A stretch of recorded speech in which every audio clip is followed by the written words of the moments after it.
All right, it's 6 o'clock, and since we have a public budget hearing, we need to start on time. For those of you in attendance, we are being recorded, Area 58 and our OWL, doing the services. So I'd like to call to order our public budget hearing for the Plympton School Committee this evening.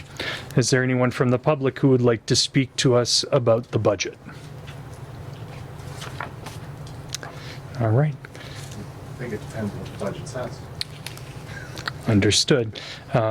We've always had a informal meeting stance, and if there are any questions from the audience during portions of our presentation, I will entertain those questions from you.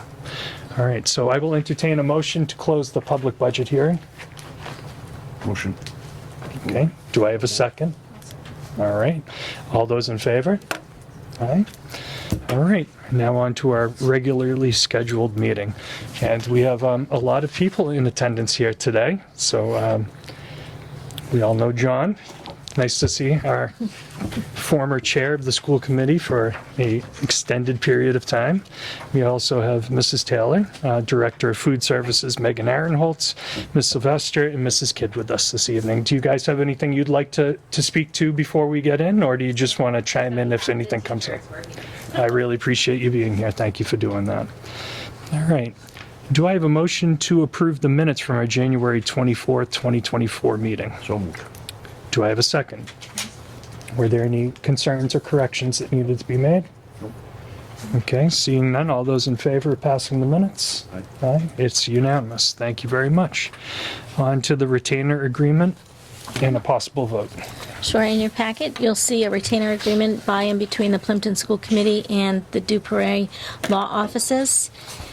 And this would be a continuation, a one-year retainer of $325 per month commencing on July 1st of 2024.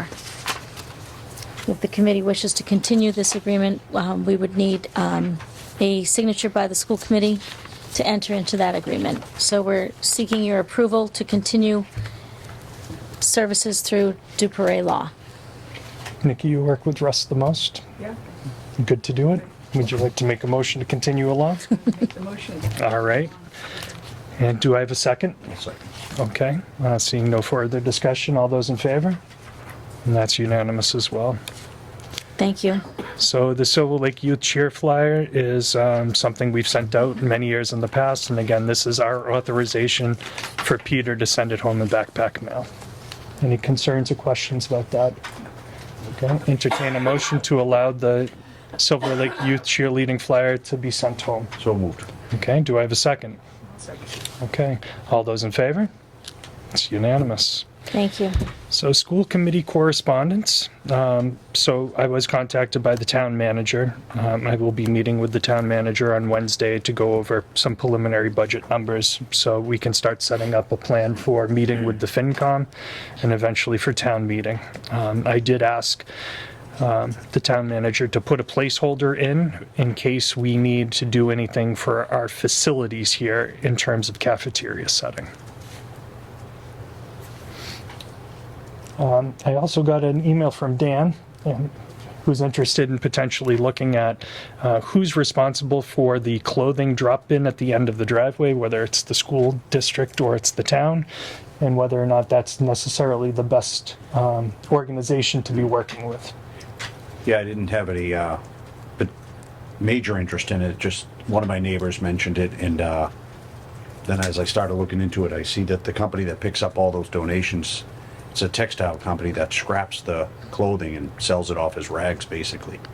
And I was wondering what the benefit to the town or the school for that collection is, because people might be misled thinking their items are going to good use, and if we're getting a paltry amount of benefit out of it, then people might be better suited to donate their clothes where they can actually be reused, not shredded. So I think this is something we should probably put under new business, and you can do a little research for us so we can have an open discussion about it at the next meeting. Email, but okay. Right? Yeah. We had already set the agenda by that point, so Okay. we'll have to put it under new business for the next meeting. Okay, so On to new business, town meeting items. So I just kind of jumped into that already. So do we have any news? We do. We have some new news. We have confirmed through the Department of Education that we can continue to operate food services through the Silver Lake revolving account, provided that the Silver Lake School Committee votes to continue that practice under the USDA, which is different than the other reasons why we're untangling financial responsibilities for the upcoming school year. So we can continue that. It would still need to be voted by the Silver Lake School Committee. And if it is voted by the Silver Lake School Committee, it would mean that the cafeteria workers would remain Silver Lake employees. So we also confirmed that as well. Well, that is net new news for me. Okay, great. So hopefully, pending the March 7th Silver Lake Regional School Committee meeting, we will be able to get a vote to continue the relationship we currently have. The major concern there was not setting up our own revolving account. It was the facilities necessary to take in the inventory from vendors. So that's great news at this point, and it seems that the Silver Lake Regional School Committee, not per vote, but just per some conversation, seems like they would Favorable. most likely continue this relationship. So we'll still have the placeholder in case something comes up, but that's great news. Happy to hear it. So I would like to take an item out of order. I would like to take the financial report before we start talking about the budget, because I think some of the financial report this evening might inform some of the conversation about the budget. So I make the motion to take the item out of order. Do I have a second? Second. Okay. Any discussion or questions about that? Okay, all those in favor? Aye, it's unanimous. All right, Sarah? Thank you. Thank you. You received a financial report in your school city folder. So I'm referring to that report. There are deficits in special education, transportation, tuition, and contracted services. The budget for FY25 takes this into consideration. The Special Education Department is currently working on filing a circuit breaker extraordinary relief claim with the Department of Elementary and Secondary Education, which, if approved, will offset these costs. But at this time, I recommend the committee consider a budget freeze for the remainder of the 2023-2024 school year. Any further comment from the administration before we ask any questions from the committee? I'm in agreement, and I had, after discussing the monthly financial changes with Chris and Sarah, recommended that we move in this direction to make sure that we have enough within our budget lines to cover the additional costs. Okay.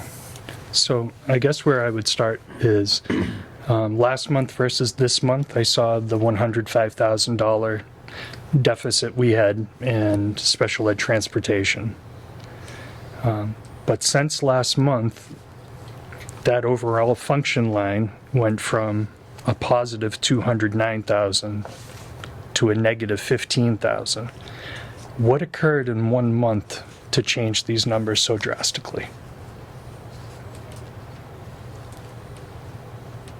So it's our understanding that the payments were updated to reflect multiple areas. So the projections, do you want me to speak? The projections for special education, what Karen does is she goes through the entire year. So if we have a new student on an IEP that gets specialized transportation, if we have a student going on a district, whatever those costs are, they are done on a yearly basis. So that would be from now until the end of the year. That is what the expected costs deficit would be. Doesn't mean it's going to be that, but that's what we're anticipating. Last year, what happened is that there were 2 students that came into the integrated preschool that had private transportation inside the district that weren't budgeted. And there was also 1 student that had went out of district. So those costs now are mounting up as well. So we would have the allocation there, but now it's getting to the point where we don't have the allocation there because those two transportation costs inside the district, as well as the tuition outside of the district, are mounting. So last year, we had a similar incident with our budget. We saw a $300,000 increase in our budget midway through the year that we had to backfill and find the resources to cover. And we saw a substantial increase to our budget here at the Dennett last year, where I thought we were accounting for those students. So Child Find, as you know, is an ongoing process. We do it every Wednesday at the integrated preschool. We don't have, it's a moving target. We don't know how many students from Plympton are going to be eligible for special education and require specialized transportation as well as services. So that's one piece to that. There are some things, though, that we can predict. And so this year, when we have a student that is anticipated to go out of district, we put in placeholders. And that's what we've been doing this year. That process was not done last year. So after the budget was approved and everything was okay, in February, we had a student, and it was mid-February towards the end of February, go out. And that was part of the transportation and part of that cost. That wasn't accounted for. So you have three students. That I'm seeing now that I wasn't seeing in January. Don't see it, nor did you know. And is the financial encumbrance that I'm seeing here for full year placement carried out, or?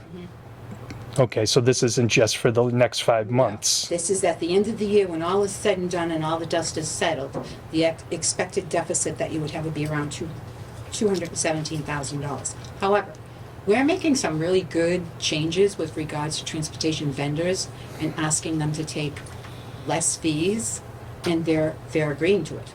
So just this week, we have saved probably close to $60,000 on some of the transportation, and it's something that we can look at. Although we don't have a large student population going out, we can try to conserve as much as we can. And Sarah, you said that these 3 children, in addition to our other students, are accounted for in the FY25 budget. Yes. And you believe that we will be able to fill in this budget hole with the extraordinary relief from circuit breaker? We're eligible. If that's approved. When would we know? Karen applied for it today. Okay. And so what she did is she finished up all of the things that we have. Basically, it's a loan on your circuit breaker that you would get next year. So you have an opportunity to have a bonus circuit breaker, so to speak. You'll get your money ahead of time, but then it'll be deducted in the fall. But since you don't have these massive out-of-district costs that you will have to be paying for because your kids are 7 to 12, you get all of that circuit breaker for 1 year that you've invested in. So this isn't the pothole money, the extraordinary beyond? They just give you like an advance. Like they give you an advance on your circuit breaker. If you have funds that you have students that you know that go beyond what you normally have to go out of district, you use that extraordinary funds. They make you use the funds before the end of the school year to help you with this year's budget problems, but you don't get like double of that next year. They don't give you that same money next year. They give you like a loan, but it's interest free. Right, but we are diminishing our returns next year on You circuit are, breaker. But you have some good returns that will likely come in next year that you don't have the costs going out. So I don't foresee that, but I'm not that numbers generating person, somebody much better doing than we can figure out. And when we see 57% reimbursement for special ed transportation, is that after a threshold number, or is that of the total It number? ranges. That's a moving target as well. Sometimes we see 75%, sometimes we see 57%. Last year was 57%, the year before was 75%. I calculated it out to be 68% for the tuitions. Like when all is said and done, what are we really getting back? Somewhere around 68%. That's usually stable, but the transportation they can play with, they can do what they want with that. So it does have a range of anywhere, well, the low that we've seen is 57, since they started allowing us that, to 75. And what are we using for next year's numbers for special ed transportation reimbursement? So it will be all of your out-of-district that we're paying for now, that is now transferred over to the 7 through 12s, plus your own 2 or 3 students. But are we putting in 57% for the reimbursement for The transportation? state will tell us what they're gonna do. We put in for everything. Okay, And then they come back to us and say, well, this year, we're only gonna give people 57 cents, 57, and we're gonna give people 70. okay. So, 2 years in a row, unfortunately, 300,000 last year, 200,000 this year. Luckily, last year, we were able to find the money within our own budget. We did have to alert the town in case the town had to do some backfilling of our budget for us. I've already let our town manager know that we're facing this situation. It's good to hear that we've applied for that extraordinary relief. Again, I know you just put it in today. Do we have an anticipated date that we would hear back from Desi on that? I can check Karen to see. Thank you. Sarah, are there any other major issues with the budget at this point? Not that, Anything we can't absorb? not at this time. Not at this time. Okay, so,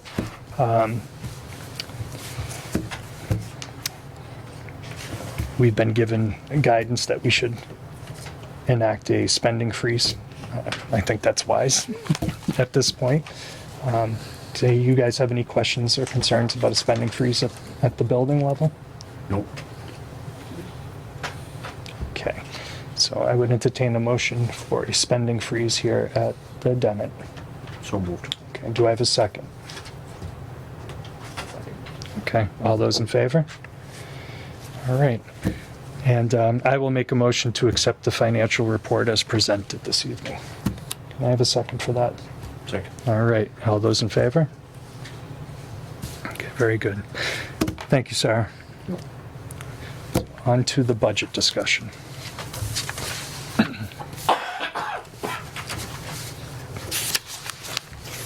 So tonight we have some updates from our last presentation with regards to version 2. I would ask that the chair also recognize Sarah Hickey and Principal Venito as well as we get to different slides in the budget. But the information tonight is based on version 2, which is in your packet. So you have,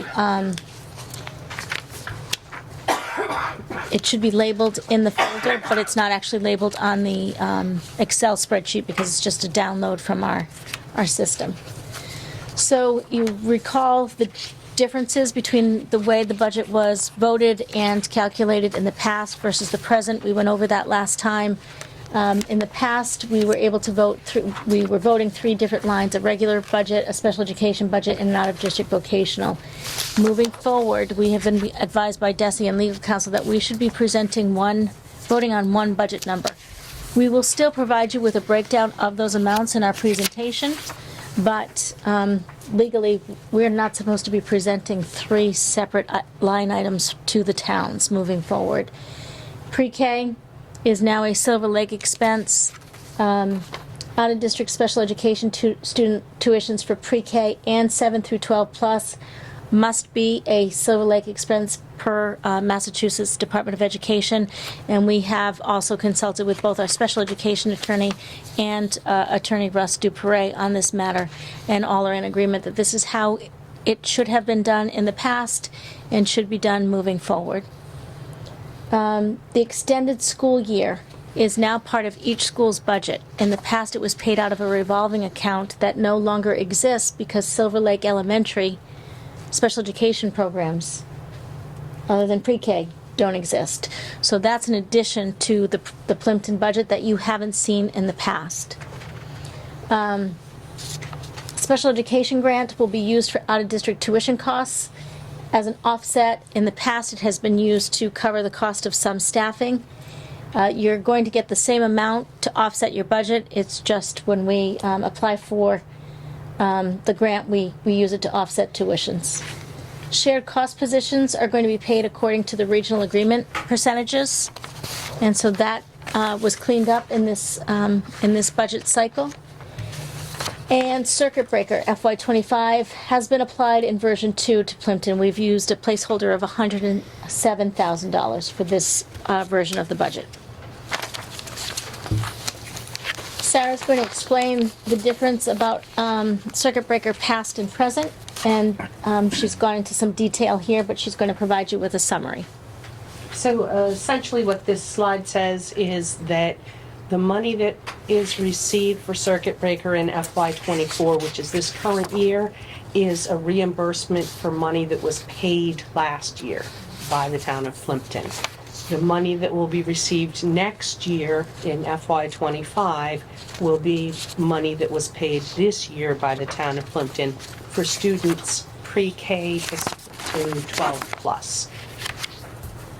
So there won't be a change in circuit breaker reimbursement to Plympton until FY26, when next year's numbers are being reimbursed, where you'll only be paying for tuition and transportation for grades K to 6. Next. So last time we talked about the general changes of these programs moving to Silver Lake. We have some dollar amounts for you in terms of the pre-K budget that was presented to Silver Lake and to the Joint Committee a couple weeks ago. 11%, or Plympton's portion of that, would be $293,833,000. Out-of-district costs, which came out of the Plympton budget. Now, I need to be careful with this because these are the expenses, the anticipated tuitions for grades 7 through 12 plus for FY25. In part, it could be changing student needs. It could be increase in tuition. It could be decreasing student needs. So we're not looking at the same exact number as FY24. These numbers are based on FY25. So if these tuitions were to remain in the Plympton budget, which they can't, but let's say if they did, it would cost Plympton $617,315,000. Anticipated transportation for FY25 would be $167,878. So if we go over to the next slide, and something to keep in mind, circuit breaker in FY26 for out-of-district tuitions, secondary, and pre-K will go to Silver Lake in the future. But for FY25, Plympton is able to spend the entirety of circuit breaker on Plympton.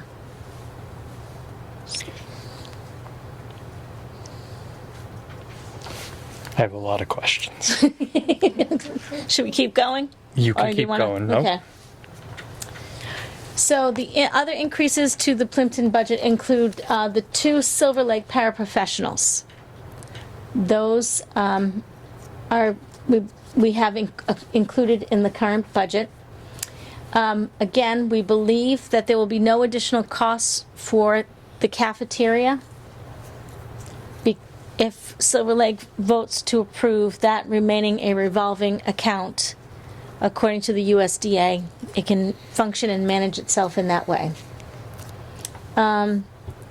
Same with the nutrition service director. We don't know what that's actually going to be yet, and because Sarah is making a recommendation, and Megan made the recommendation that perhaps the shared nutrition service director could also be taken out of the revolving account now that the revolving account is doing so much better for school nutrition. So that is to be determined, but right now it's in there as $12,853.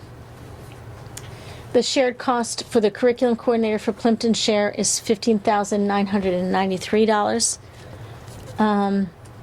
which we believe is going to become a Kingston expense, and then Halifax and Plympton would be charged or billed their portion of that position.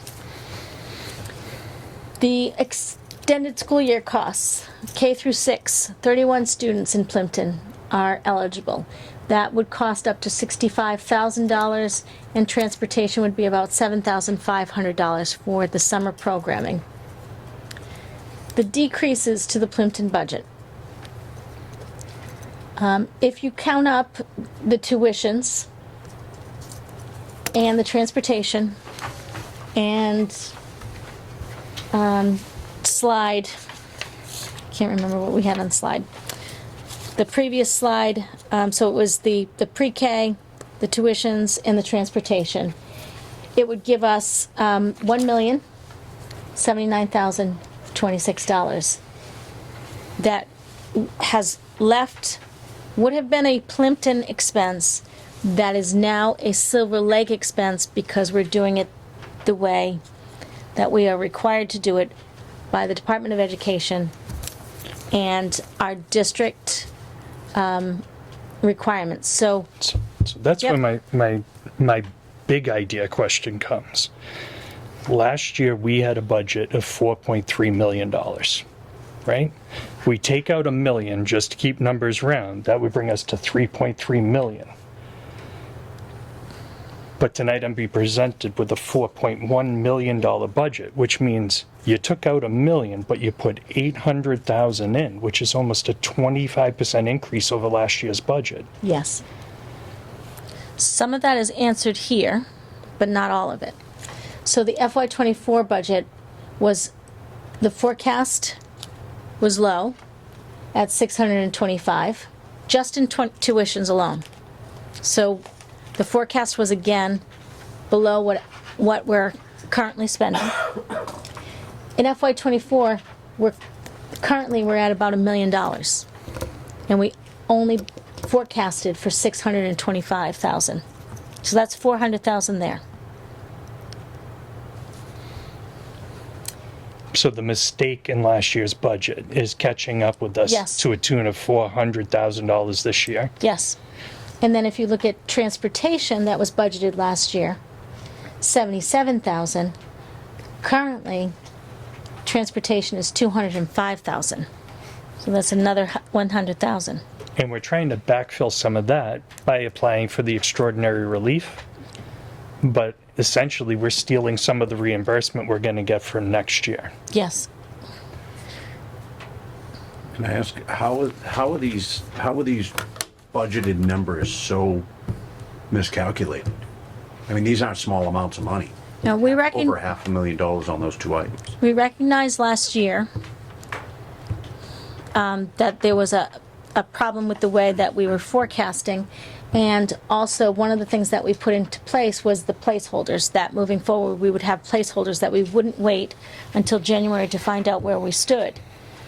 Nonetheless, the forecasting was still not as close as what we would hope it to be. Yeah, 2.5 times off on the transportation alone is.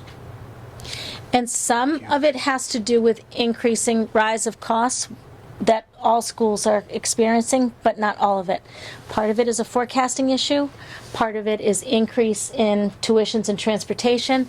Part of it is changing needs of the students themselves. Is there a way to break down those so we can see which category So those that, numbers are falling that, in? that becomes difficult without identifying, but again, I defer to the experts if they think they can find a way to do that. So, Well, just take the transportation, for example, like, without identifying anybody, if the forecast was 77 and it's 205, but the actual cost was maybe 135, I mean, that would itemize that $60,000, just say. so that's a really good point. And what I did is I went back in historical and I said, how much were we actually spending for transportation in Plympton? And when I went back, the projected budget amount didn't make sense to me. It's 77, yet my actuals for that year that I was trying to forecast for was much far greater. So that's a big, huge piece right there, is we're saying that over time, the transportation costs have increased. If these are my actuals, so how I did it this year, right, wrong, or indifferent, I said, what are my actuals? I want to know exactly what we're spending for special education transportation for Plympton. And then I said, okay, now I'm going to increase it a certain percentage because I know everybody's going to increase their costs.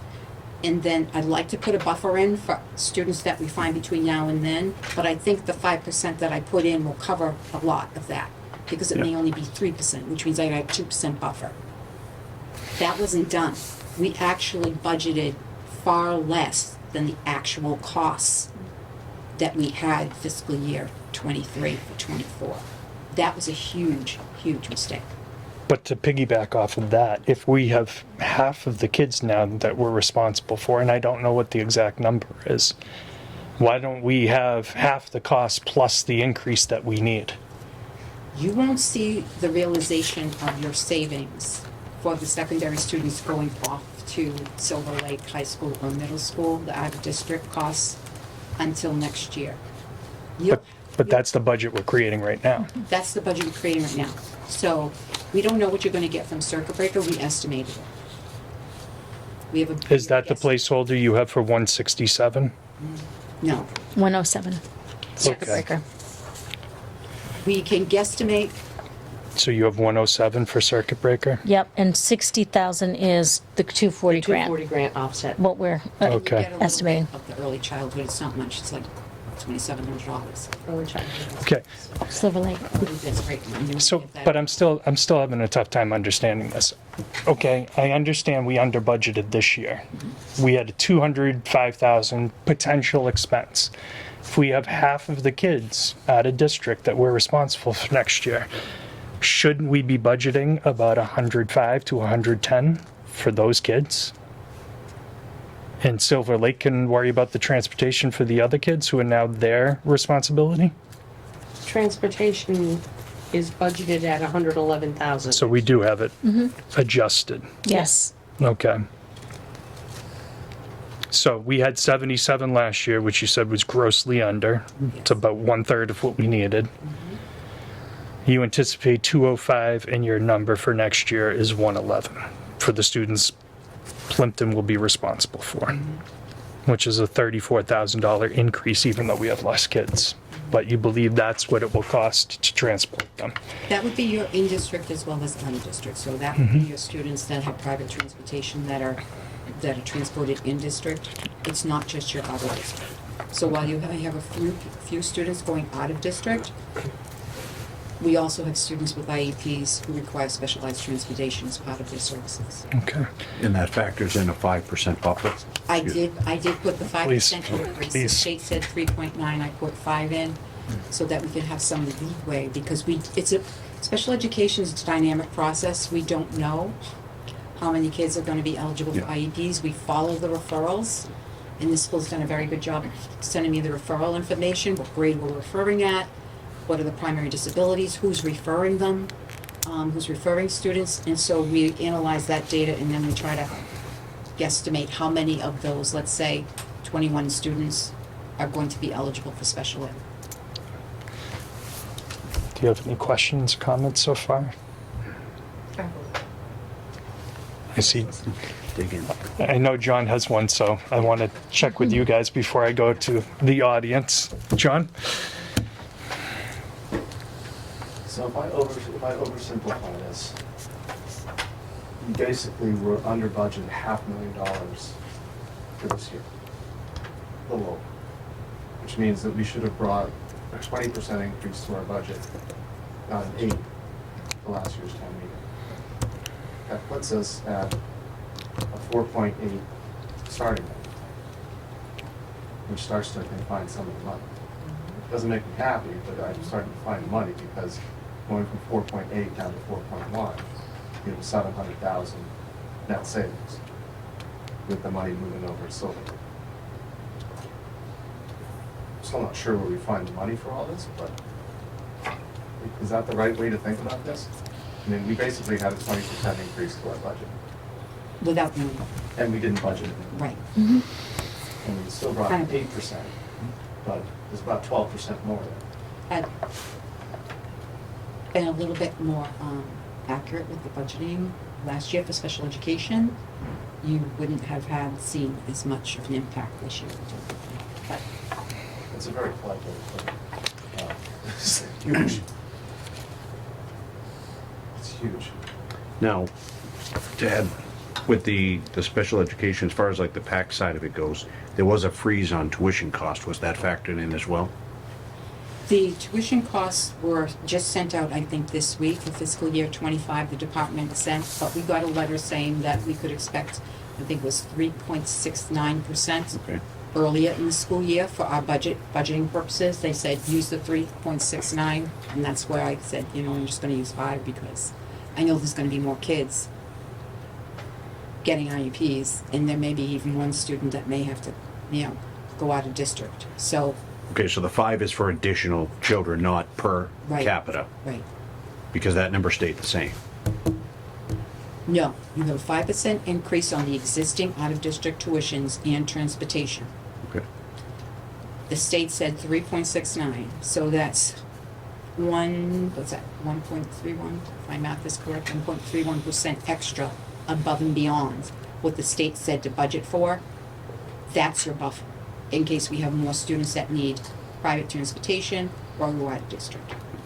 But you have so little students, it's not a whole lot Yeah. of extra money, to be honest with you. Yeah, okay. Anybody else? Okay. I think we can continue. Thank you. So Sarah's going to go over the version 2 changes, things that she has adjusted since the last time we met. So I presented the version 1 budget to you a month ago.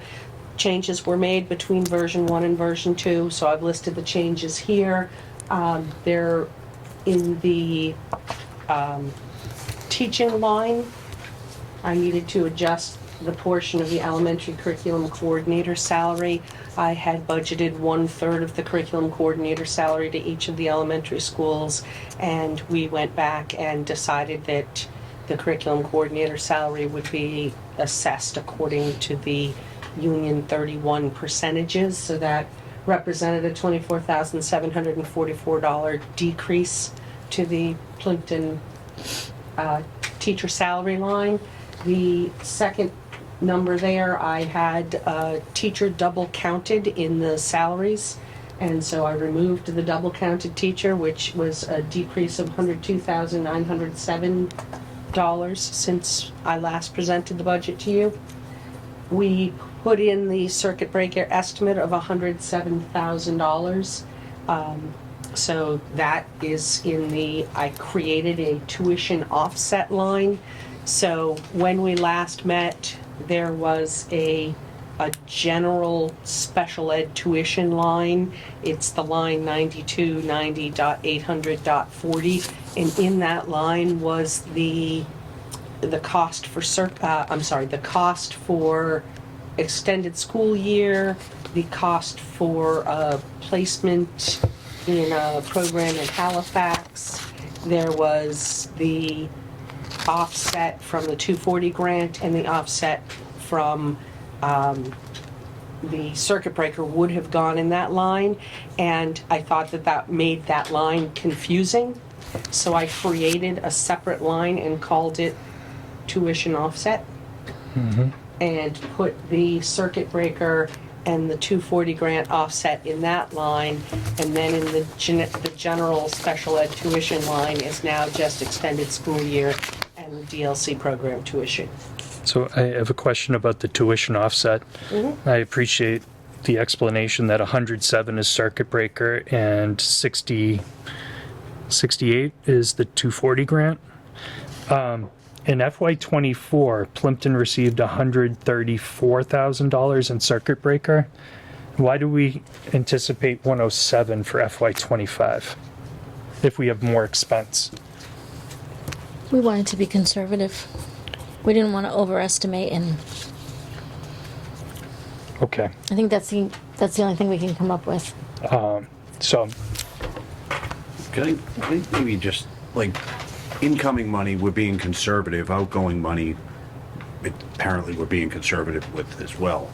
And I think that's where we're falling into this, hundreds of thousands of dollars in crossing funds that don't actually exist. And we're looking at $1 million reduction immediately replaced with $1 million of recognized cost. I think we need to work a little tighter on the estimations. I would agree. That's exactly why I brought that number up. $100,000. You know, nobody can prognosticate what the state budget's going to be, but since Karen Spilka's been in the Senate, and now that she's the Senate president, she's never given us less than 75% for circuit breaker. I know that and I'm working on it, the reimbursement for transportation has not been as steady. But just to see our number being in actuality, you know, about $27,000 more aggressive last year in actuality than what we're estimating. To what Dan's point, I think we're gonna have to get a little bit more aggressive with what we're estimating we're seeing. Because I'm getting to the point where I'm gonna start asking us to potentially look at making cuts to the budget that you're presenting to me this evening, which is not something that I believe we've really had much of an appetite for here in Plympton in previous years. So the more cuts we can do by sharpening the pencil, the better. So your $134,000 included the transportation piece? That's including transportation. Okay. Thank you for that clarification. Yeah. Appreciate So it. that included your transportation, and I can get the actual detail for your tuitions right off their website. But that included your transportation. And your 107 that you're using for this year is not including I transportation? don't believe it is. Okay. It's just the tuition. You know what, let me double check what the state actually gave us for tuitions last year. So maybe Sarah can answer this one for me while you're looking that up. By us applying for the extraordinary relief, it was explained that we're sort of borrowing from next year's circuit breaker funding, If approved. if approved. we could So if look we're at- borrowing from that, are we actually going to realize the 107? And can we even use that number? Well, there's no way, okay, that with the 7 through 12 students that are out of district in their transportation, that you're not gonna get a boatload of money back. That you're not gonna have to put out for more out of district costs. That's a given. The issue becomes, do you have to reallocate that money that you normally would have received as a rebate for your out of district expenditures in order to supplement the budget? You wanna know that, as I understand it, you wanna know that information. So, yeah, Because your out-of-district cost is a minimum for next year. right, but I need to make, of all years, I need to make the Silver Lake budget and the Plympton budget work together. I can't look at either one of them in isolation, because I have to send both of them to the same voters and the same taxpayers and say, you know, this works together because. I'm gonna pull your sheets, I'm gonna pull your actual circuit breaker sheets from last year. And we're gonna see what they say. I basically want to see us get as deep into the negatives as possible without hurting the school that I've worked 11 years to help get to the point it's at.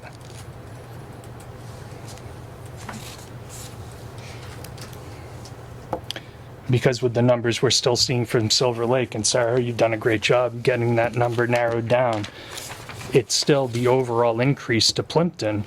We're looking at right now pretty close to $700,000 from a $13 million overall town budget, which alone is a 5.4% increase in my town's budget without a single other penny being spent on another department. Police, fire, highway, anything else. Well, and we had a substantial increase last year. Yeah. The school department asked for about $500,000 last year, you know, and we understand the realities that you're facing, and the numbers you're giving us are more accurate to what's being actually spent this year versus what we were hoping we would spend this year.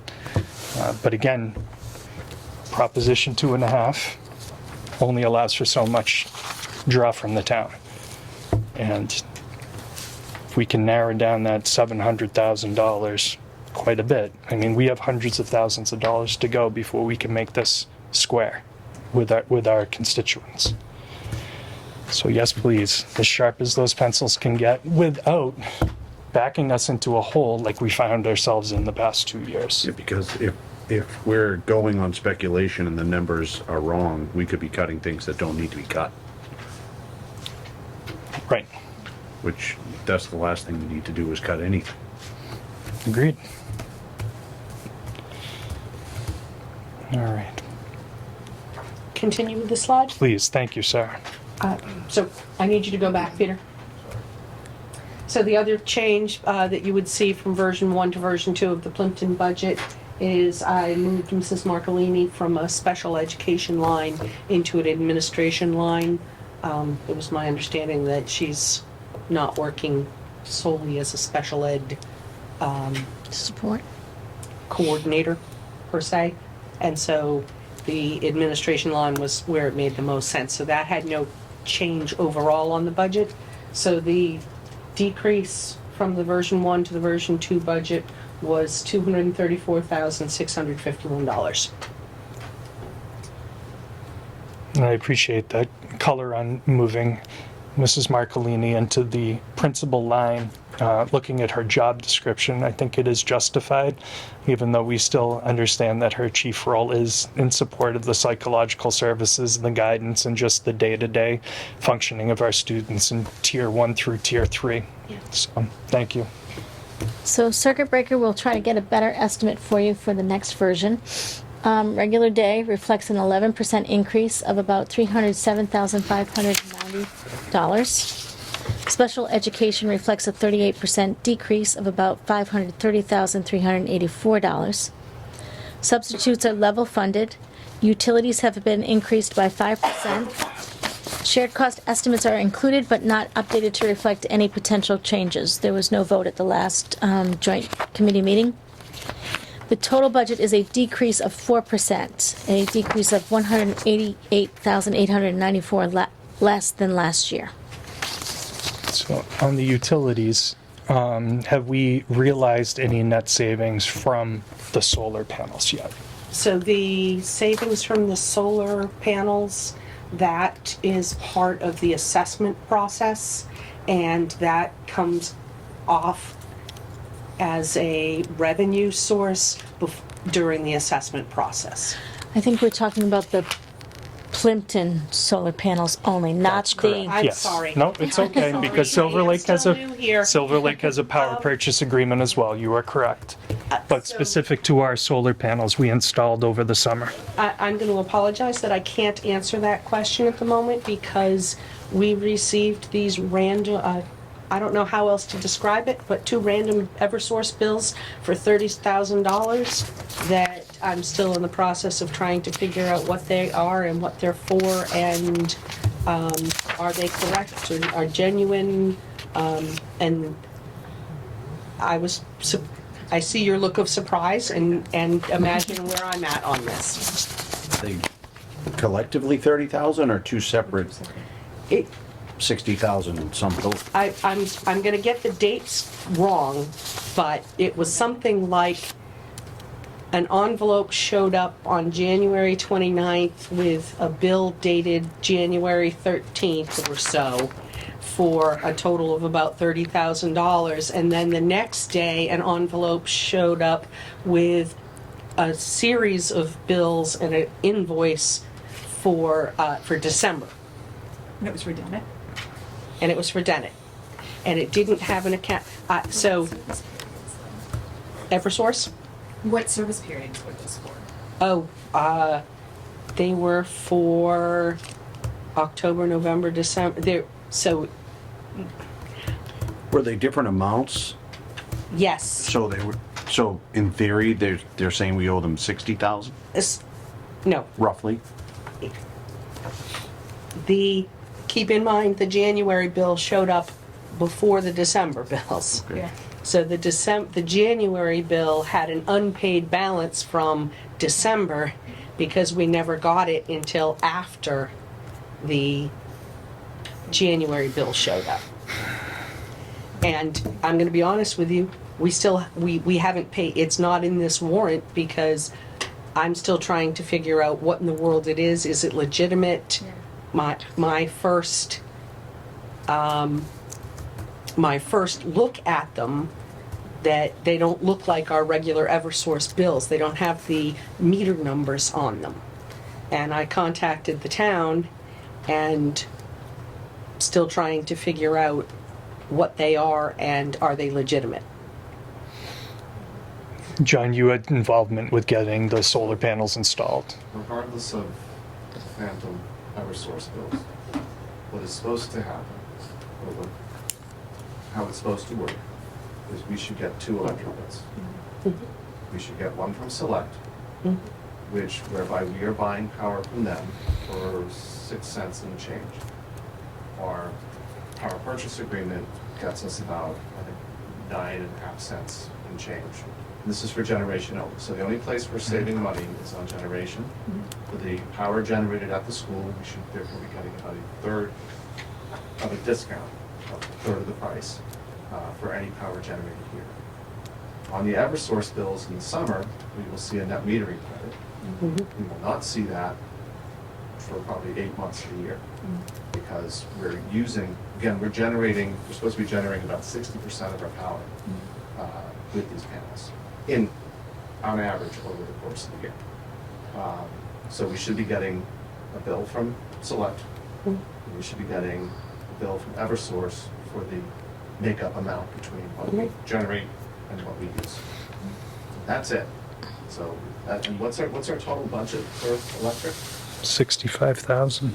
Yeah, so That's proposed, 62 this year. $130,000 bill seems off.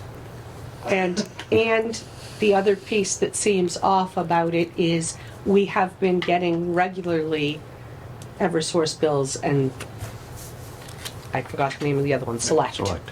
So these bills showed up out of the blue Yeah. for an unusual amount of money. They require looking- Send a check to whatever PO box is listed there, Well, or Eversource has a mistake on their end. they require looking into. Okay. So So- that's not a huge number there, but I was hoping to see You a were- flat for electricity with the onboarding of the solar panels year over year. But I mean, that's, like I said, just a $3,000 change in last year's number to this year's number. There's some numbers that obviously we need to speak to again, and that one is the special education aides. And a lot of our special education aides here at the Dennett had been paid under the Silver Lake budget for many, many years, and we are bringing them into the fold and paying them where they work. So that's a 149% increase, but that's $64,000, and that's those aides who are now being paid under our contract, under the Dennett Plympton School Committee umbrella. I was also looking at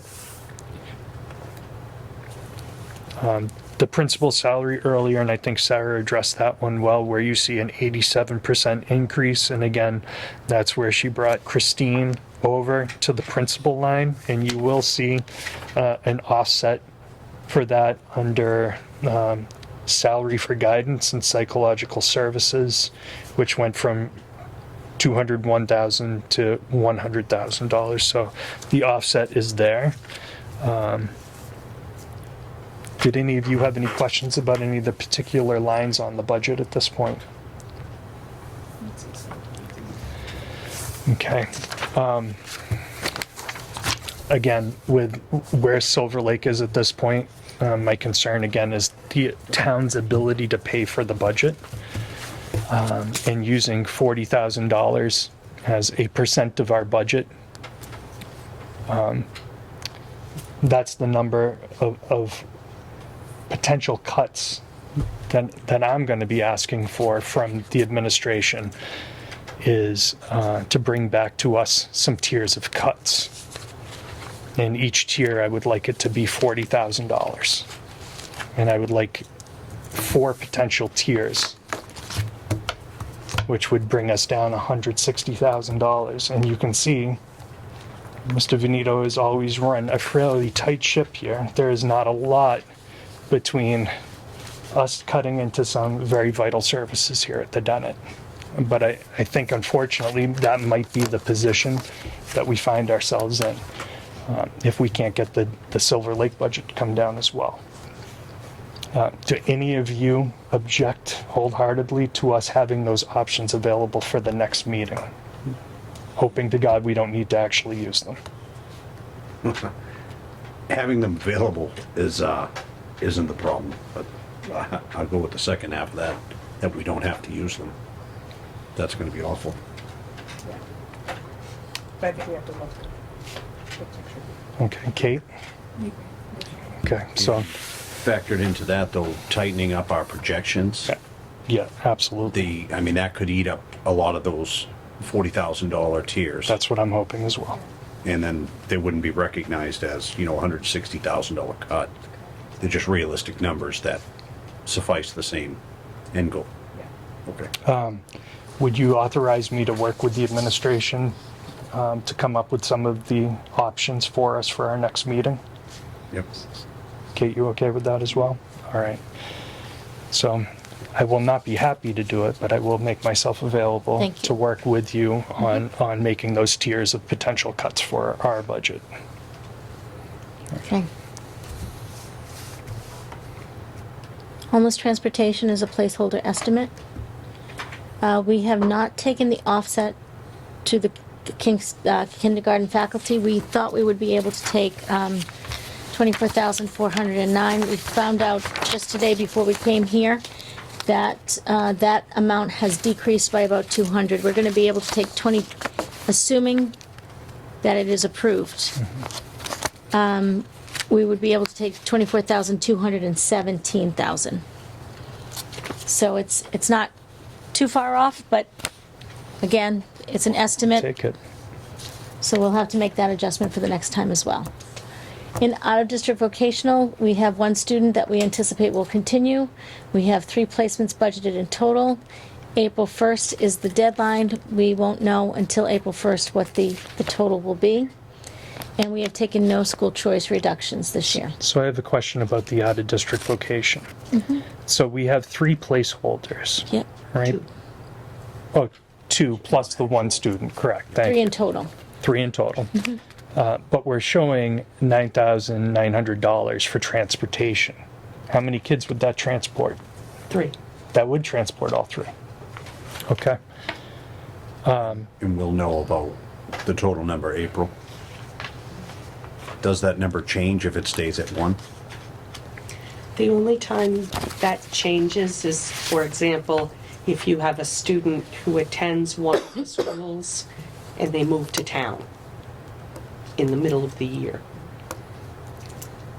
Well, as far as the 9,000, so if we're budgeted for 9,000 for up to 3 placements, and we recognize 1 placement, how does that affect that $9,000 number? It's the same vehicle, right? Or is it gonna be a prorated per child fee? It's prorated per child. Okay. So we're transporting 1 child this year? Yes. And we are paying $25,000, or we placehold $25,000 for it last year? Is this one of the lines that's going to have a surplus at the end of the year that we can help offset some of our other deficiencies? Sorry, gonna Nope. look at it. Please, thank you.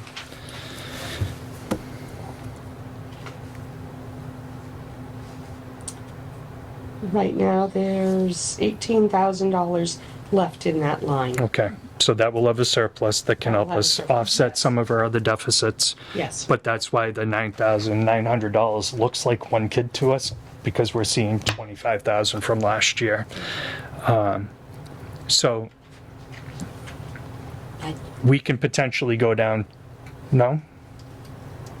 You can count that, but I think some of our students, when we group them together with other students in the area that are going to the same type of school, we have a shared cost with the transportation. We don't know if other students are going to be graduating, and so therefore, the entire cost of that transportation may be on us. So I would be leery of saying that you're going to get that. I'm not proposing to cut the 9,900. Right. This is for agricultural schools. I believe there's a cost share with the transportation, some of our students. Right, yep. And I've known about some of those nice agreements that have saved us some money in the past. What I'm looking for is at the $84,000. So obviously by 4/1, we will cut that to exactly how many kids it is. We might have to do that beforehand, even just to get our number down and just roll the dice that we don't have another child enroll or move into district at the last minute. Because again, right there is a $40,000 difference, one tier of our cuts potentially. That's what I'm saying. Like, Right. if we correct these numbers to a more realistic number, then these tier cuts might not even be necessary at all. Hopefully, we don't have to entertain any of them. John? Are we paying tuition for the student that's currently coming? It looks like the line doesn't have any money, doesn't have any. So how it was represented in the past versus how it's going to be represented in the future, Sarah, if you could speak to how you changed it? You mean in the monthly Out-of-district financial? vocational? Shouldn't that be? Is that part of the 3 separate submissions you talked about in the beginning? So they like the fiction. I see what you're looking at. I don't understand it. I will get an answer for that. So we should be seeing, because I think that was budgeted, what, 1.5 or somewhere around Yeah. there. So we should be No seeing encumbrance, roughly still has the full value. 20 and change encumbered that will pay in those lines. Correct.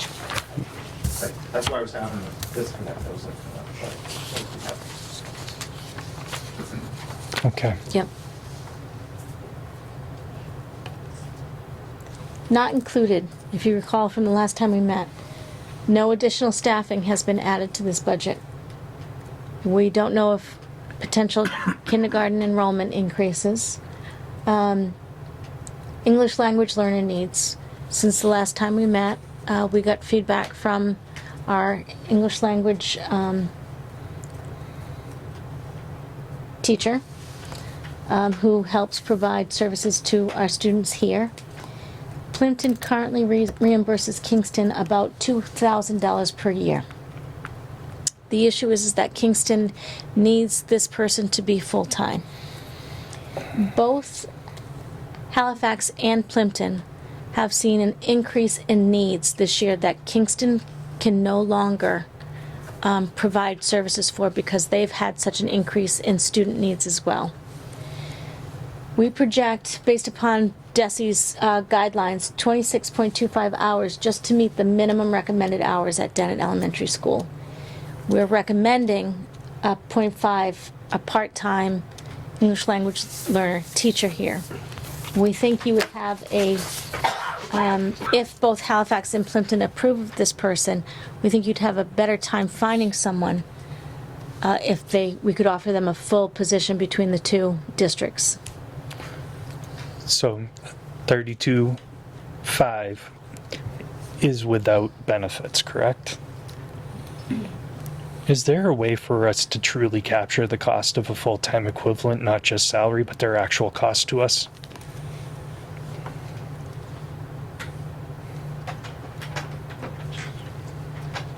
Sarah? Yes. Thank you. There is, except, I can't do that right now for you. No, I'm not asking right now, but I am leery of hiring another staff person. 26.25 hours is a lot of hours, though, for contracted services. If there is any organization that does English language learning type education, could we just have that comparison, please, of what 26 hours would cost us for contracted services versus a 0.5 full-time equivalent with benefits? Because if, Don't you want it 20 hours though? Because we're not proposing to be 26. We're proposing to be half. We need 26.25 hours. But if we're hiring half, we're getting half ahead, we're getting 20 hours from this. Only 40 hours a week. Yeah.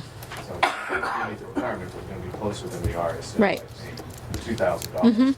That can't be getting us anywhere close to. Imagine that many hours. But just considering the numbers we're looking at, if we're gonna add even half a body to either one of our budgets, I need to show the due diligence and the cost comparison for the finance committee to understand why we're asking for this.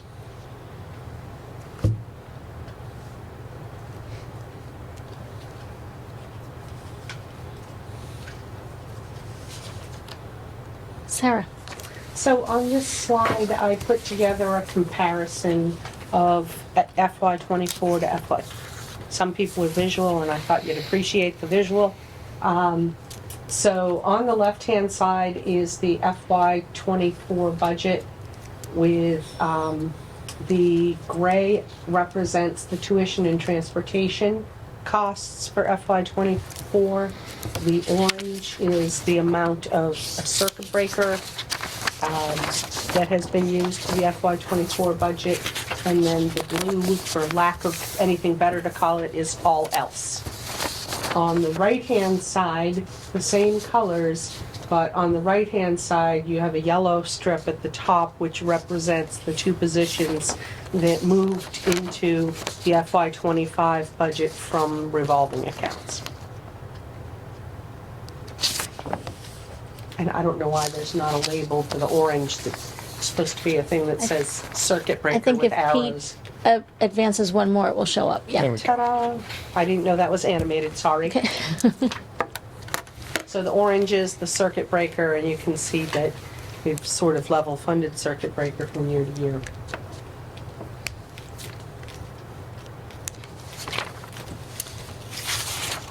So, this is just some information we shared the other night at the Silver Lake School Committee meeting.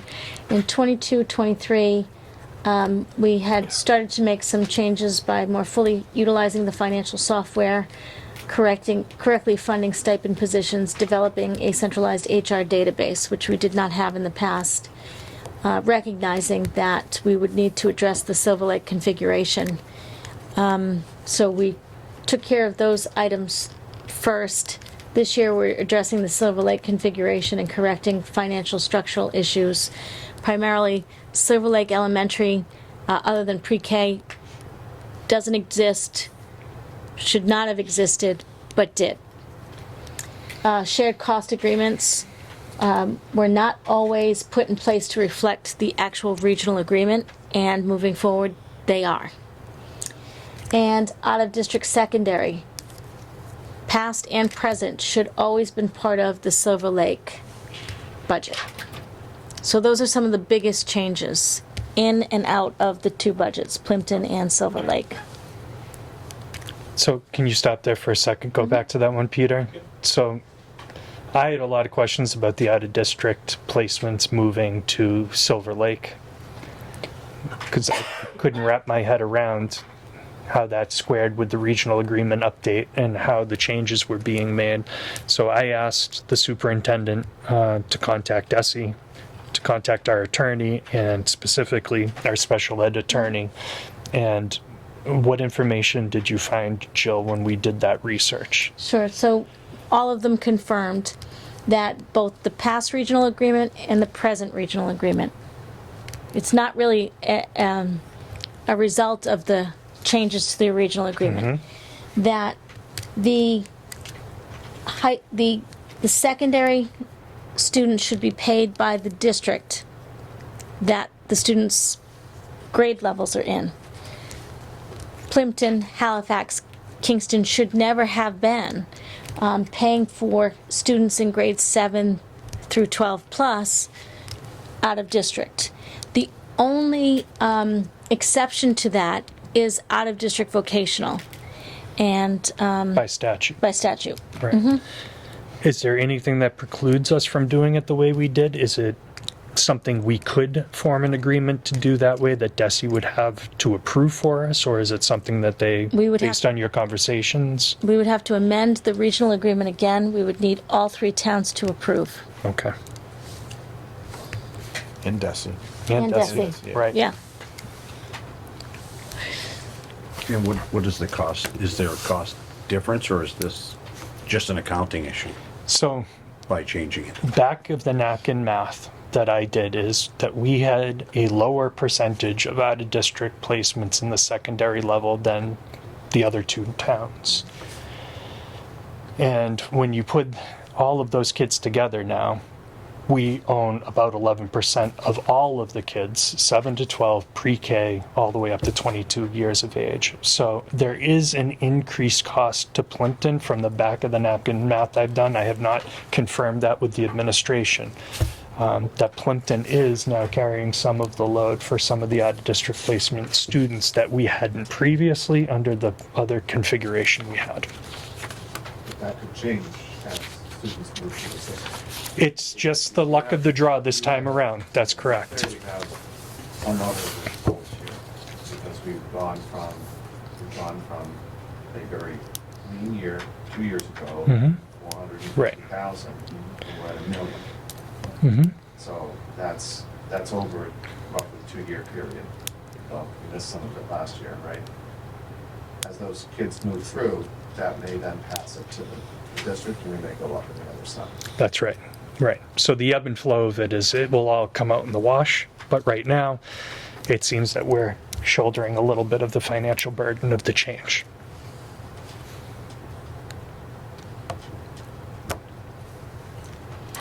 So Sarah presented the assessments at our last meeting, and I'll turn it over to her again.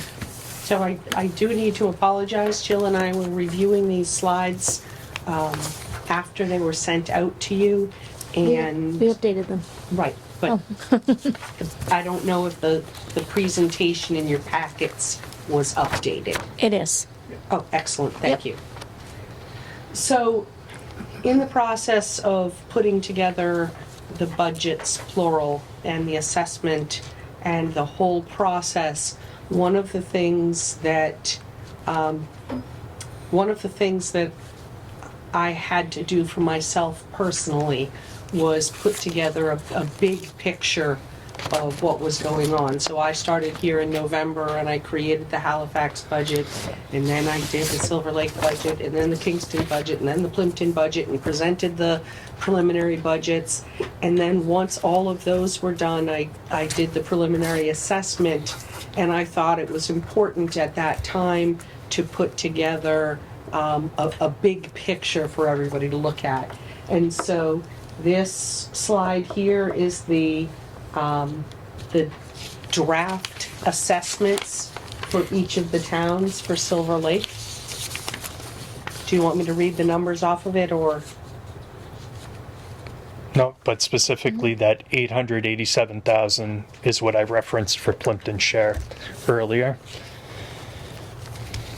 That increase, yes. Mm-hmm.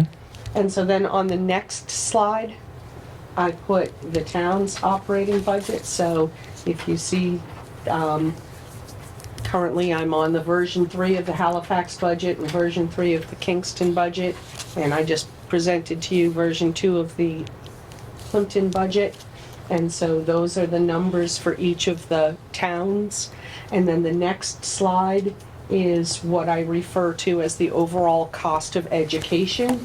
So for Plympton, that's a comparison of the Dennett operating budget plus the assessment in 2024 compared to the Dennett operating budget and the assessment in 2025.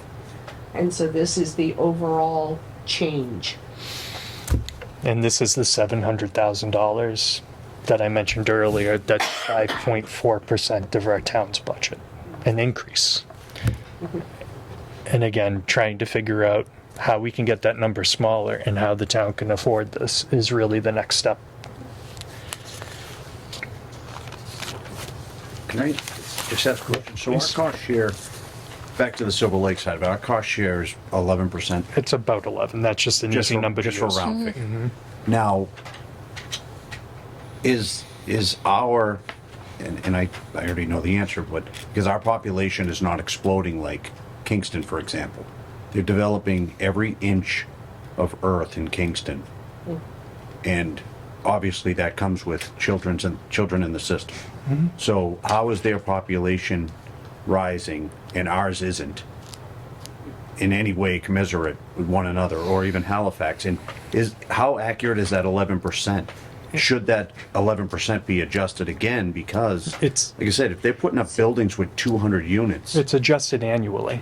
So, the town, I'm sorry, the schools operate on what we call October 1 enrollment. So what Department of Education figures is by October 1st, you know all of the kids that are going to be in your building or in your district for the year, and then an enrollment is sent in to DESE and then certified. And so based on our October 1st, 2023 enrollment at Silver Lake, there were 1,643 students between the middle school and the high school, of which 534 came from Halifax, 935 from Kingston, and 174 from Plympton. So that gives the percentages which are built into the assessment. And next year for the assessment, I'll go to the October 1 enrollments and update the numbers and again. it's the October 1st etched in stone. That's a once a year. That's not Yes. something you could do We've tried to get them to move multiple it to times April because 1st. with the population changes, I mean, people are moving But in. regional, right, we've tried to move it to April 1st because of transient populations, but because of regional schools having to have their budgets in 45 days before the earliest town meeting, April 1st wouldn't work. This was actually the year that Plympton was supposed to see relief in their assessment at Silver Lake, if we were doing it the traditional way. Last year, we got hit pretty hard at Silver Lake, but we had a good year the year before. So we usually see these ebbs and flows in the assessments, but this year, because of the increase of $10 million to the budget, we didn't get that relief at Silver Lake this year. Okay. So that's another reason why it feels like an extra weight. Because last year we already put $188,000 more into Silver Lake than we did the previous year. And the other towns had low assessments last year compared to Plympton. We had the highest change. A lot of my information has not changed since the last time that we met in November. As I mentioned before, that we don't get a real good picture of income in kindergarten. I always use 40 as a placeholder. That's on the higher end for us. If that was to be accurate, we would be starting next school year with 264 students. That would be the highest it's been in 15, 16 years. Notable increases and decreases. We do have an increase of 42% in textbooks, and that is new material for ELA, classroom library, science consumables, social studies resources, and a new reading intervention program Sunday system. I was able to sit down and go over some of our facility needs.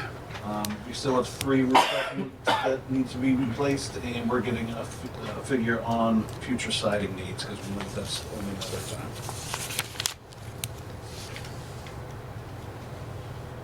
These were the items that we determined would be most needed next moving forward. That's not changed.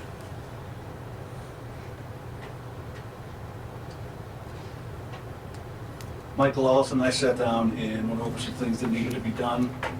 Capital needs within the building. We did have these 3 rooms that were done. I mentioned the rooftop units last year. And again, they appear for needs for FY25. We got an updated price on what the replacing the stage curtain will look like. It went down, which is good. And as I said, we're still waiting for quotes for siding.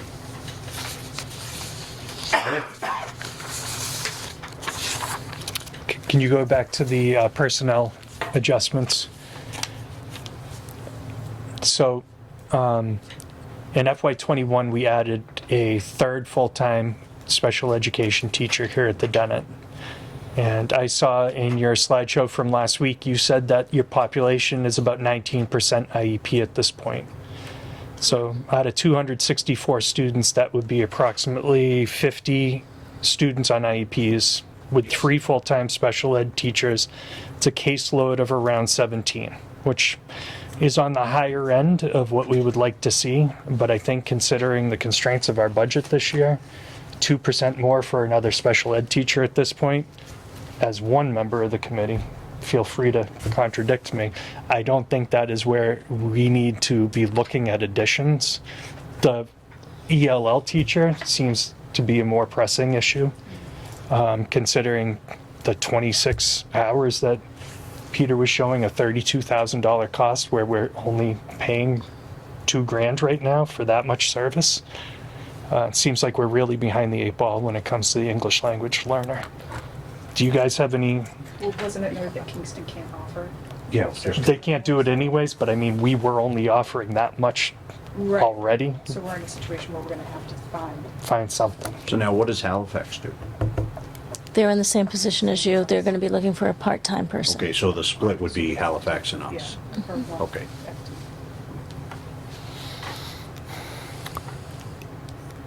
Any other questions I can help with? But we'll also get you the contract. If there is, I'm not familiar with any contract service providers that provide ELL teaching services. That's data too. But That's data too. Is, we'll look, we'll send it out. Please. I can also send it out to superintendents if we can't internally find something, but to see if anyone does. so now Kingston's pulling back on their ability to even assist us. Is it possible for them to increase what they do and we continue down that path at a lesser cost? You know, if they take on an additional staffer in their system and then Halifax and Plympton going together for that. That'd be an extreme contingency though. Yeah. Not necessarily a plan for us moving forward. And I don't know if you saw Kingston's budget, and I'm not speaking for the chairs of their committee, but they're seeing the biggest increase out of all of us to their overall budget, cost of education. Well, so I'm wondering if they're at the point where they can't even shop out the service for a fee, if it would be advantageous for them to increase their staff offset by us in Halifax. Because, I mean, I guess the question is, are they stretching the staff they have now with their exploding population to bare minimum? Are they considering adding another ELL teacher? Because I'd hate to take this on at 32.5 is not anywhere near accurate. on the table. It's not on the table right Right. now. Is it not on the table because it's not necessary, or? It's not on the table because there's so many other needs. Right. Okay, Right. so it's feasible, it's just not Yeah. in Yeah. the dark? Yeah. Okay. I've had a conversation with the chair of the committee, and he's outlined the needs of their district, and there are needs that don't include hiring an ELL teacher, just then hire out to us in Halifax. Yeah, well, I was just more or less, if they were gonna stretch what they have so thin, that they could benefit as well with the offset cost from the 2 other towns. Yeah, But that if that was that's not an option- not the discussion I had, and it doesn't seem Okay. like was mentioned at the meetings as well with their administration. All right.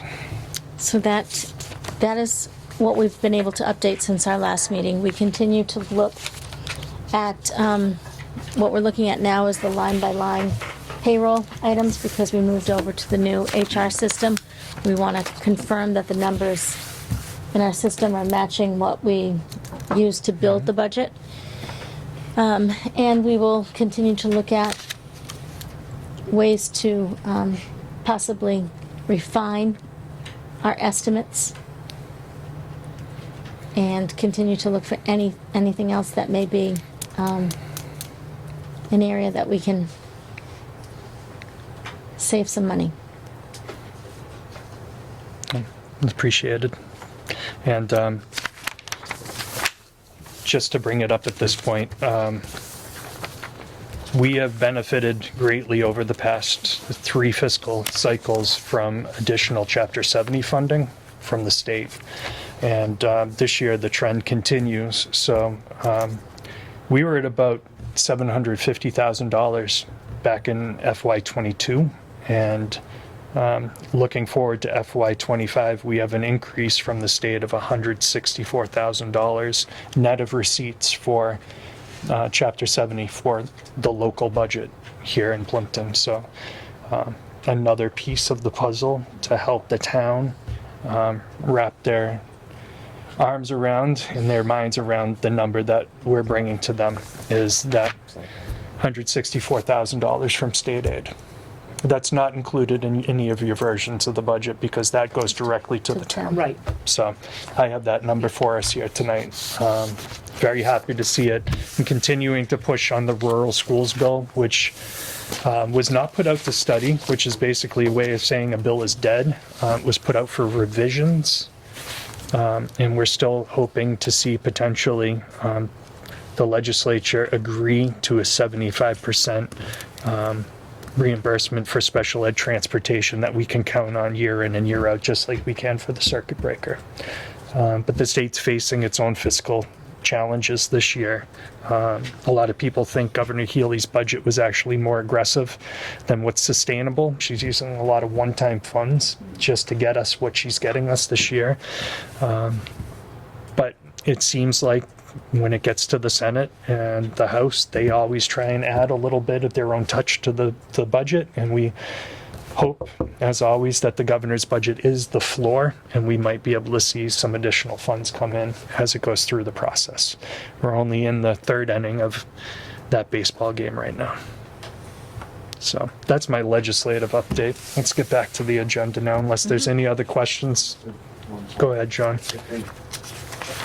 think we said this last year, but I think it's really, really important. I mean, first of all, the budget presentation to the FinCom this year. And it's not on the television, so it's all together. But I think it's also really important as you put that all together and maybe a summary sheet that you have chapter 70 and that you note that increase, because when we sit on town meeting floor, 160 additional is really coming off because the town is getting a net receipt of that. That has to be part of the discussion. Absolutely. Because otherwise we're absorbing, at this point, an almost $700,000 increase. Right. Absent no other changes. And even if we get that down to 500 or 450, by some miracle of sharpening both in Silver Lake and on the Plympton side, that's going to be part. So I think, if you're able to show that, that you actually have another 160 coming off, that's going to be easier for them to sort of understand that. And we'll have to explain that at the town meeting as well. Absolutely. I would kind of put that all together because this is going to be a hard one to explain. Agreed. But we've made some good progress, and Sarah, just the changes I've seen in the month, appreciated both from the Plympton side, but also the Silver Lake side. When the numbers first came out in versions 1, I lost many hours of sleep. I'm still restless at night, just trying to find solutions that I can't seem to grasp, but I know that there's a team of people working on it, and I appreciate the diligence and the effort put in. Thank you. So, moving on from there, I guess we will go to any district updates that you may have, Jill. So in your packet, you'll see a draft meeting schedule, which is based on last year's draft meeting schedule. All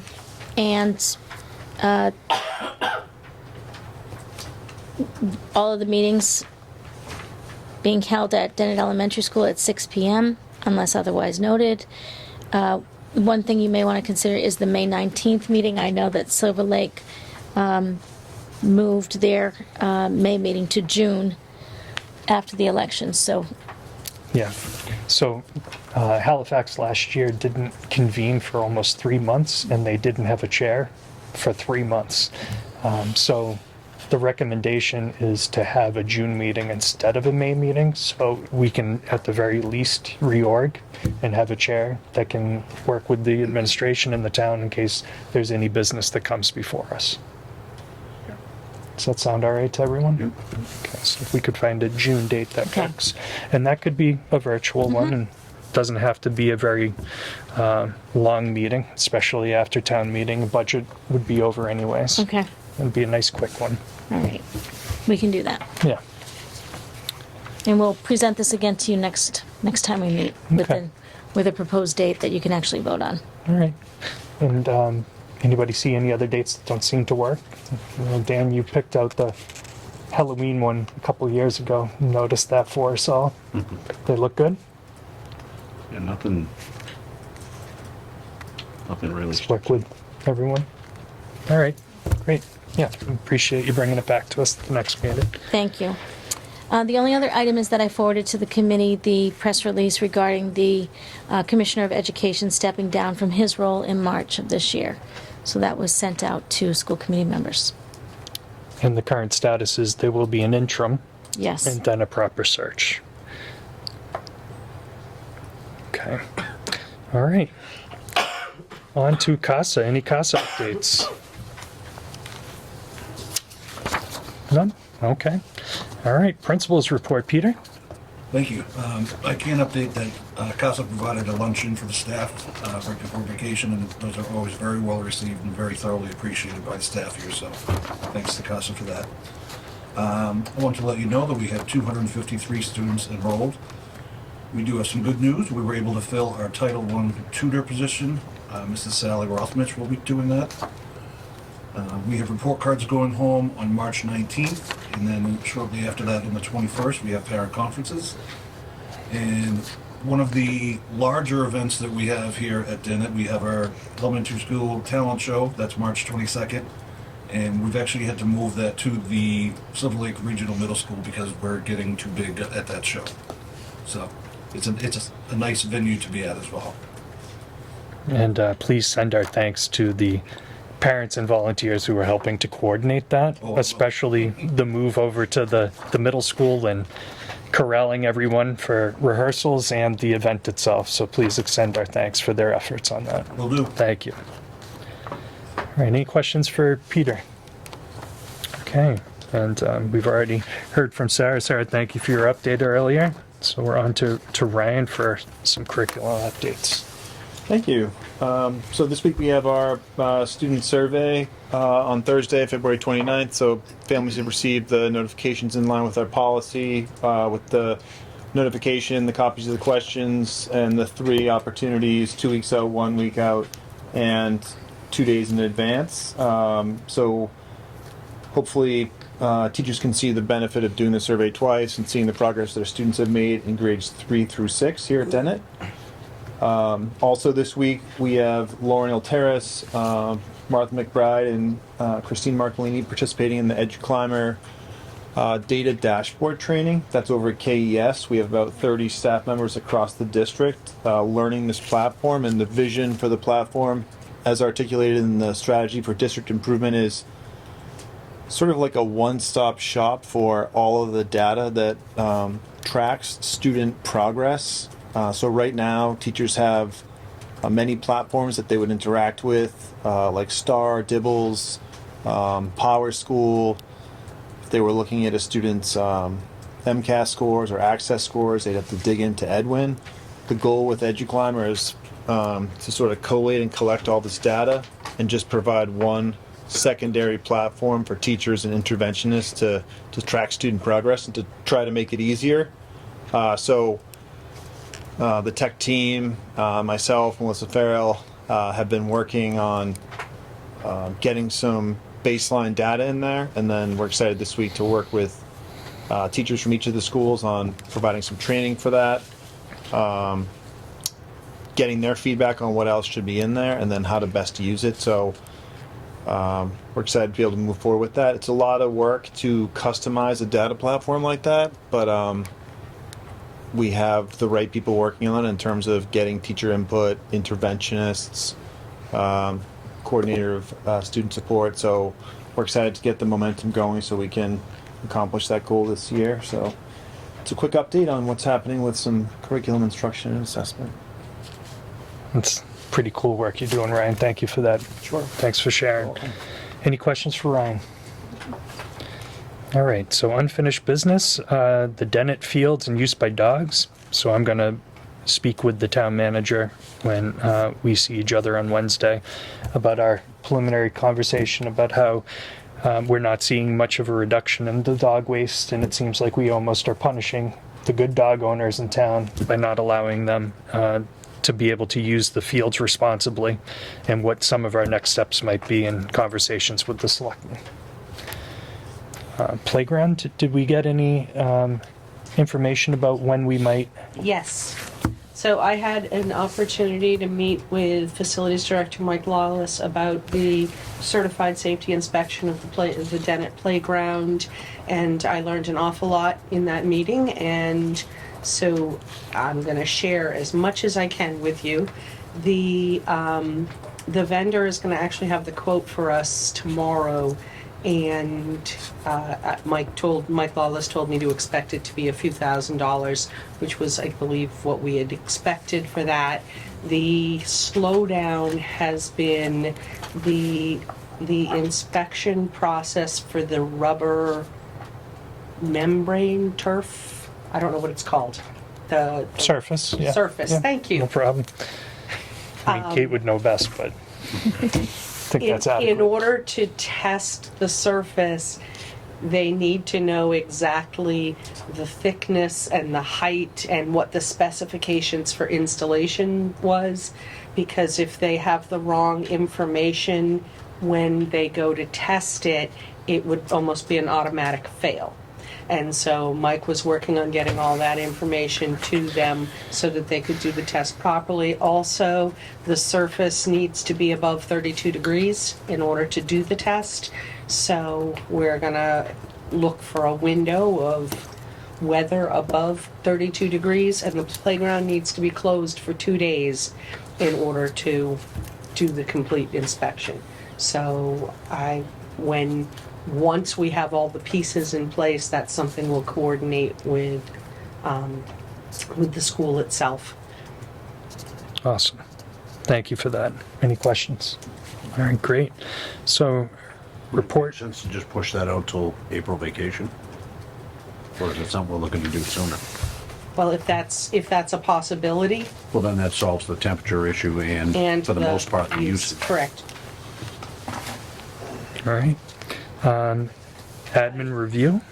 I was just gonna say, Oh, I go ahead. imagine that the people that do these testings might be really busy, because that's a convenient time for everybody. So Right. we'll do our best To for April grab. vacation. Perfect. Thank you, Sarah.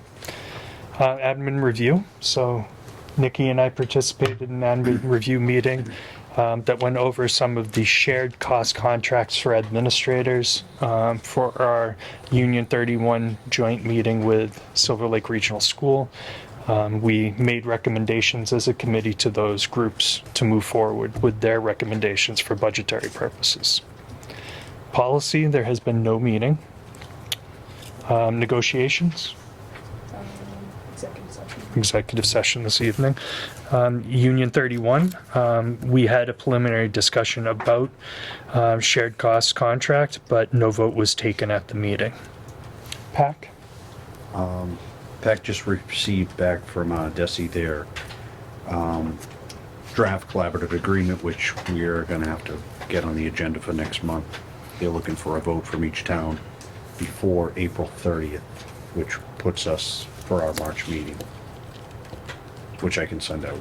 I'll send out the, Yep, as long as we don't discuss it prior to Yep. the meeting, we can get the information. yeah, I'll send it out. Thank so you. Everyone can read it. And if you want to CC the superintendent, Yep, and will do.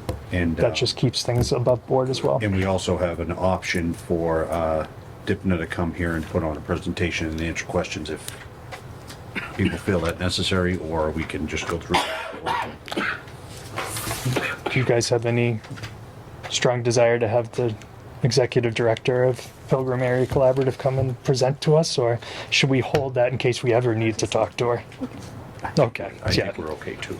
yeah. So just let her know we appreciate the offer, and if it ever comes up that we have the need, that we would appreciate her. Yeah, she Making very herself amenable to, available. any of that stuff. Okay, great. So capital improvement and capital requests. Peter, you mentioned those rooftop units again tonight in your presentation. And as I mentioned last week, or last meeting, when Mike and I presented to Town Properties, they said if you could get them any of the information on that, that there's still potentially windows for some ARPA funds. So we're always looking for reasons to spend the Fed's money if we can, so please. I think the 30,000 is ancient number. Yeah. My kid suggested bumping that to 35. I think that's what it should be. Last time I spoke to the prior facilities director, we were above 35. Okay. So we need a current number in order to understand what that might be. So legislative agent, I gave the state update, but since last I was with you, I did go to DC, and it is all the dysfunction that you see on TV, believe it or not.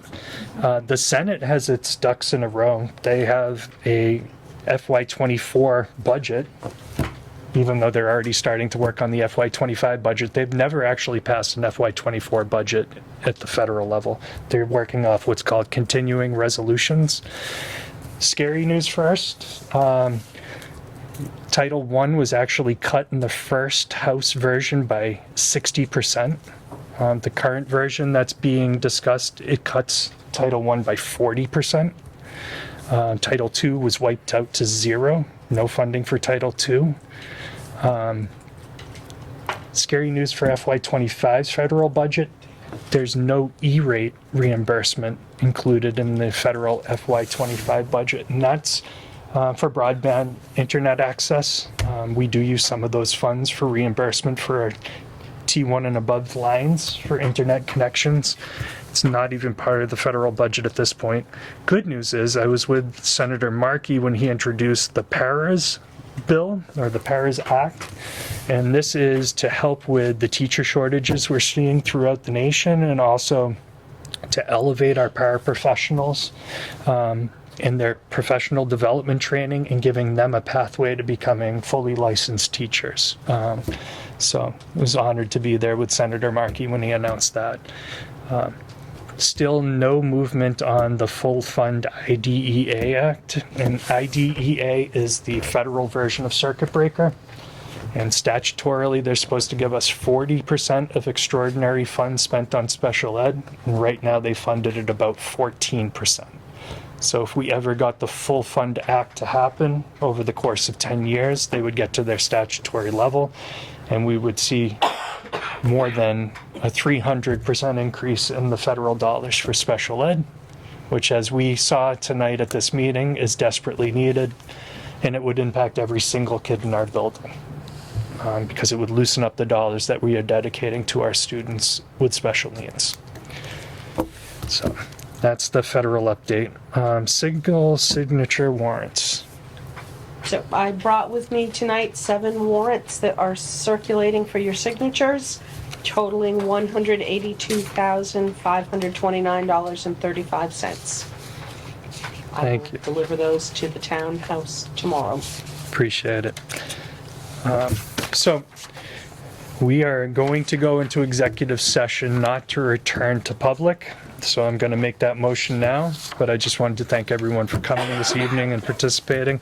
No, it's not an easy conversation to have, but it's necessary to go through this line by line so we can deliver the best number to the town and the best possible education to the students of the Dennett. So I make a motion for us to enter into executive session, not to return to general, pursuant to MGL Chapter 30A, Section 21A2, to discuss strategy sessions in preparation for negotiations with non-union personnel, or to conduct collective bargaining sessions with non-union personnel, Plympton custodians, paraprofessionals, and the Plympton principal.